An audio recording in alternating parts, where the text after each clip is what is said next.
দর্শক, আপনারা জানেন যে কলম্বো সিকিউরিটি কনক্লেভে যোগ দিতে বাংলাদেশের নিরাপত্তা উপদেষ্টা খলিলুর রহমান নির্ধারিত দিনের একদিন আগেই ভারতের রাজধানী দিল্লিতে উপস্থিত হয়েছেন। যতটুকু জানতে পারলাম যে খলিলুর রহমানের সঙ্গে তার সহকারী সিনিয়র সচিব মুস্তাইন বিল্লাহ গিয়েছেন এবং দুইজন ঊর্ধ্বতন সামরিক কর্মকর্তা গিয়েছেন। সামরিক কর্মকর্তা, তাদের নাম জানতে পারিনি। তো সাধারণত বাংলাদেশ থেকে কোনো উচ্চ পর্যায়ে কর্মকর্তা ভারতের রাজধানীতে গেলে বাংলাদেশ হাইকমিশন তাদের জন্য 5 স্টার হোটেল বুকিং করে। ডক্টর খলিলুর রহমানের জন্য ঠিক একই 5 স্টার হোটেল বাংলাদেশ হাইকমিশন দিল্লির পক্ষ থেকে বুক করা হয়েছিল। কিন্তু আশ্চর্যজনকভাবে ডক্টর খলিলুর রহমান তার জন্য নির্ধারিত সেই হোটেলে না উঠে তিনি বাংলাদেশ হাইকমিশনের কক্ষে থাকার সিদ্ধান্ত নেন এবং সেখানে রাত কাটান।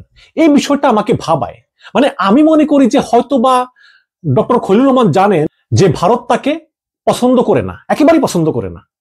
সুতরাং এই নয়াদিল্লির 5 স্টার হোটেলে হয়তো থাকা তার জন্য নিরাপদ হতে নাও পারে।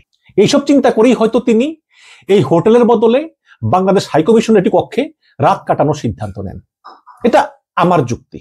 এবং এরপর ঘুম থেকে উঠে সকালবেলা ভারতের জাতীয় নিরাপত্তা উপদেষ্টা অজিত দোভালের সঙ্গে আধা ঘন্টা রুদ্ধদ্বার বৈঠক করেন এবং এই বৈঠক নিয়েই মানুষের মনে ব্যাপক কৌতূহল যে কি কথা হয়েছে অজিত দোভালের সঙ্গে।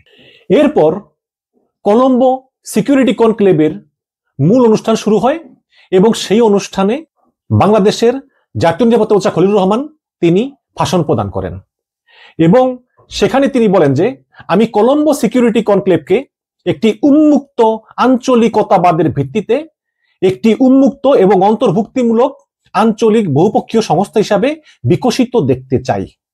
এই নিরাপত্তা ফোরাম পারস্পরিক আস্থা, সুবিধা ভাগাভাগি এবং খেয়াল করবেন কারো অভ্যন্তরীণ বিষয়ে হস্তক্ষেপ না করার নীতি অনুসরণ করে এগিয়ে যাবে। সম্প্রতি বাংলাদেশ ভুয়া তথ্য ও বিভ্রান্তিমূলক তথ্যের মিস ইনফরমেশন এবং ডিসইনফরমেশন হুমকির মুখোমুখি হয়েছে বলে মন্তব্য করেন জাতীয় নিরাপত্তা উপদেষ্টা খলিলুর রহমান। দেখেন, তিনি বলেন যে আমরা ভুয়া তথ্য এবং বিভ্রান্তিমূলক তথ্যের সম্মুখীন হচ্ছি। অবশ্যই ভারত থেকেই সম্মুখীন হচ্ছে, এটা বলার অপেক্ষা রাখে না। আপনি দেখেন যে ভারতের প্রত্যেকটা টিভিতে বলতেছে যে শেখ হাসিনার ফাঁসির রায় নাকি বাংলাদেশে প্রচুর লোক মারা গেছে, বাংলাদেশ অচল হয়ে গেছে, গাড়ি ঘোড়া চলে না, ভাঙচুর আগুন, অথচ কিছুই নেই। তারা ওই বিভিন্ন দেশের বিভিন্ন আগুনের বিভিন্ন ছবি এনে তারা এইসব ভিডিও বানায়।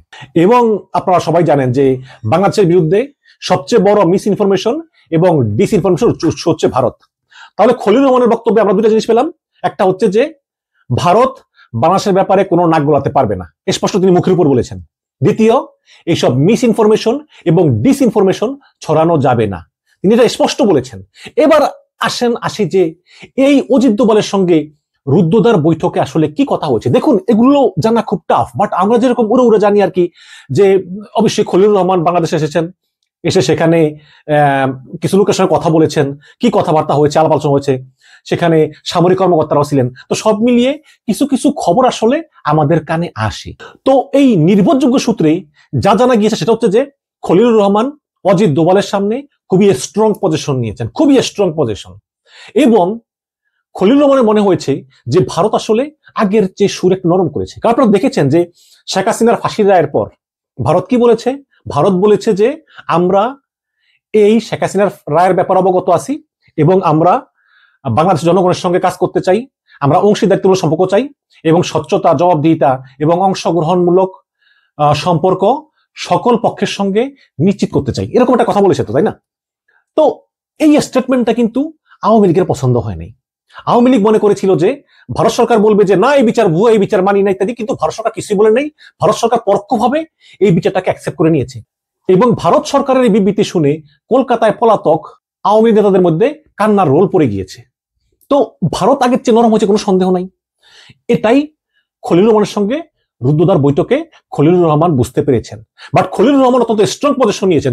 খলিলুর রহমান অজিত দোভালকে বলেছেন যে Hasina is a gone case, dead case, এটা নিয়ে আমরা কোনো আলোচনা করতে চাই না। আপনারা জানেন যে ভারতের জাতীয় নিরাপত্তা উপদেষ্টা অজিত দোভাল তিনি হচ্ছেন শেখ হাসিনার লোকাল গার্জিয়ান।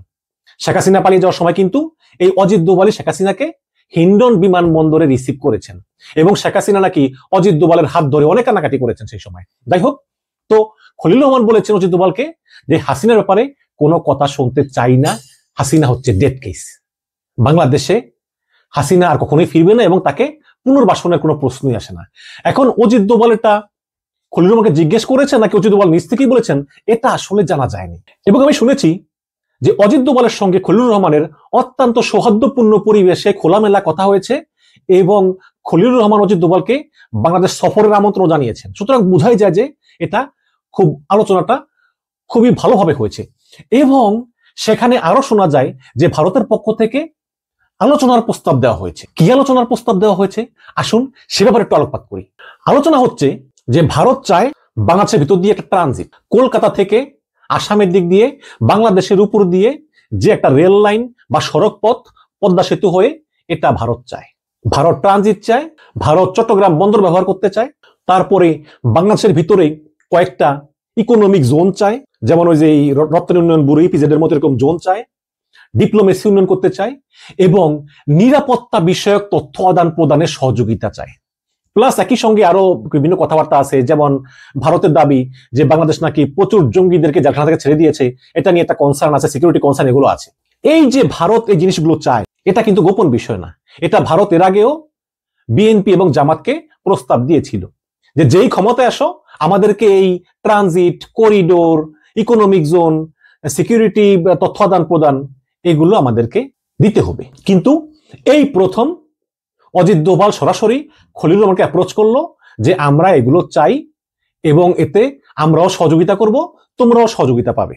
তখন উত্তরে খলিলুর রহমান বলেছেন যে আমরা আসি আর মাত্র 2.5 থেকে 3 মাস এবং এই যে তোমাদের ট্রানজিট, তারপরে ইকোনমিক জোন প্রতিষ্ঠা, এগুলো হচ্ছে অনেক লং টার্ম আলোচনা, অনেক হিসাব নিকাশ, অনেক বিশেষজ্ঞ মহলে আলোচনা নির্ধারণ, অনেক কিছু। সুতরাং এটা আমাদের পক্ষে করা সম্ভব না, বাট পরবর্তী সরকার এসে এসব ব্যাপারে সিদ্ধান্ত নিবে।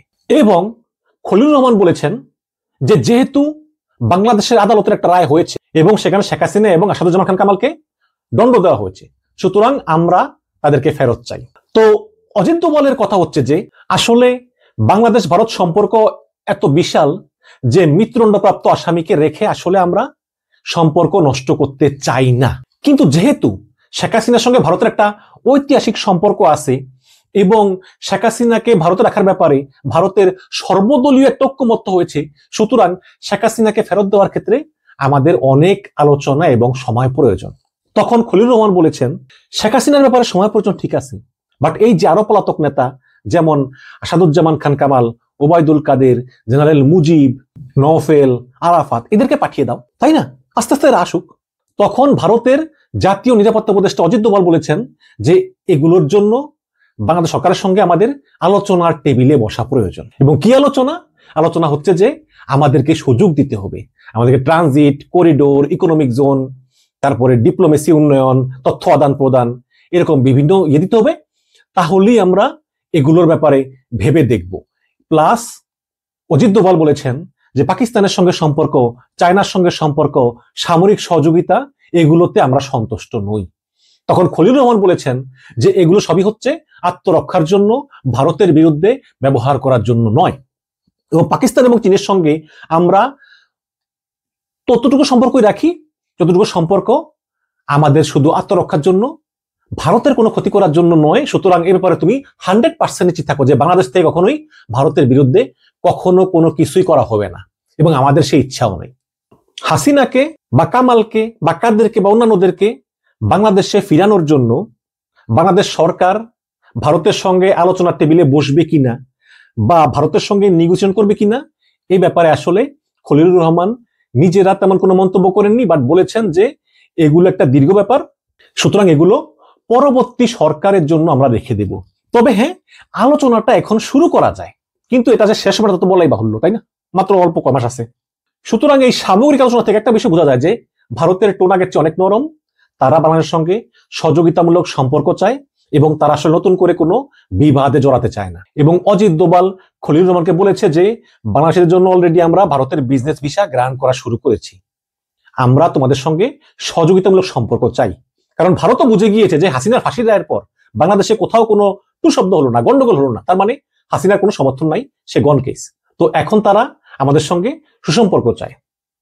এবং খলিলুর রহমানও বলেছেন যে আমরা ভারতের সঙ্গে কোনো খারাপ সম্পর্ক চাই না, প্লাস সামনে নির্বাচন, এখন তো নয়, কখনোই চাই না।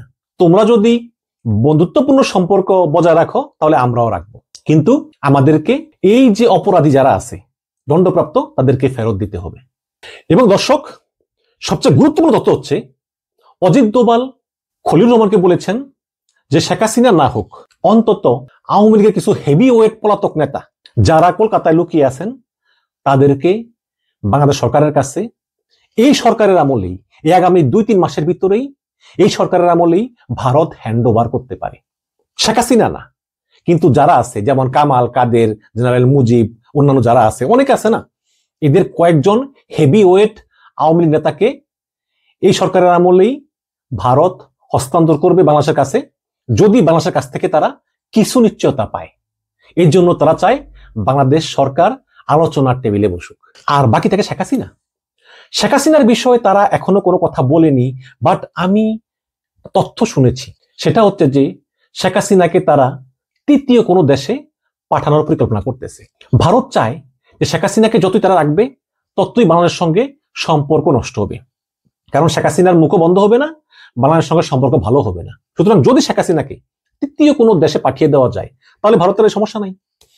এখন ভারতের পছন্দ হচ্ছে পূর্ব ইউরোপের দেশ, খুব সম্ভবত বেলারুশ। আপনারা জানেন যে বেলারুশের প্রেসিডেন্ট আলেকজান্ডার লুকাশেঙ্কো আজকে মনে হয় 45 বছর ধরে ক্ষমতায়, 45 ইয়ার্স। তো তিনি মূলত ভারত চায় শেখ হাসিনাকে সেখানে পাঠিয়ে দিতে, কারণ শেখ হাসিনাকে ভারত এমন দেশে পাঠাতে চায় যে দেশের সঙ্গে বাংলাদেশের কোনো কূটনৈতিক সম্পর্ক নাই। সুতরাং বাংলাদেশ ওই দেশকে কি বললো না বললো ওই দেশ কেয়ার করবে না। যদি বাংলাদেশ বলে বেলারুশকে হাসিনাকে ফিরিয়ে দাও, বেলারুশ কেয়ার করবে না। প্লাস ভারত হাসিনার খরচটা সব বহন করবে বেলারুশে থাকলেও। এরকম একটা শর্তে আসলে চাইবে শেখ হাসিনাকে বেলারুশে পাঠিয়ে দিতে। বাট আমি এখনো বিশ্বাস করি শেখ হাসিনাকে কখনোই বাংলাদেশের কাছে তুলে দিবে না। হয়তো খলিল সাহেবকে বলতেছে আসো আলোচনার টেবিলে বসি, তারপর দেখা যাবে, বা সর্বদলীয় বৈঠক করতে হবে, অন্যান্য দলের সঙ্গে কথা বলতে হবে, কিন্তু আমি মনে করি এখনো শেখ হাসিনাকে কখনোই ভারত ফেরত দিবে না। তবে খুব শীঘ্রই এই কামাল, কাদের যারা যারা আছে সবাইকেই বাংলাদেশের কাছে তুলে দেওয়া হবে যদি তারা একটা গুড ডিল পায়। এবং আশা করি খুব শীঘ্রই নতুন নির্বাচিত সরকার যারা আছে তারা আলোচনার টেবিলে বসে এই যারা আছে, এই পলাতক যারা আছে শেখ হাসিনা ছাড়া, যদি তাদেরকে ধরে এনে তাদের বিচারটাও করা যায় তাও তো খারাপ না, তাই না? দর্শক, আপনারা কি ভাবছেন? এই যে বাংলাদেশের জাতীয় নিরাপত্তা উপদেষ্টা খলিলুর রহমান, তিনি এই যে ভারতে গেলেন, ভারতে গিয়ে উঁচু গলায় কথা বললেন যে বাংলাদেশের ব্যাপারে কারণা গোলানো যাবে না, বাংলাদেশের ব্যাপারে মিস ইনফরমেশন ছড়ানো যাবে না। আপনারা এই বিষয়গুলো কিভাবে দেখছেন? এবং অজিত দোভালের সঙ্গে খলিলুর রহমানের বৈঠকে যে কথাগুলো হলো এগুলোকে আপনারা কিভাবে মূল্যায়ন করতেছেন একটু কমেন্টে জানাবেন। ধন্যবাদ।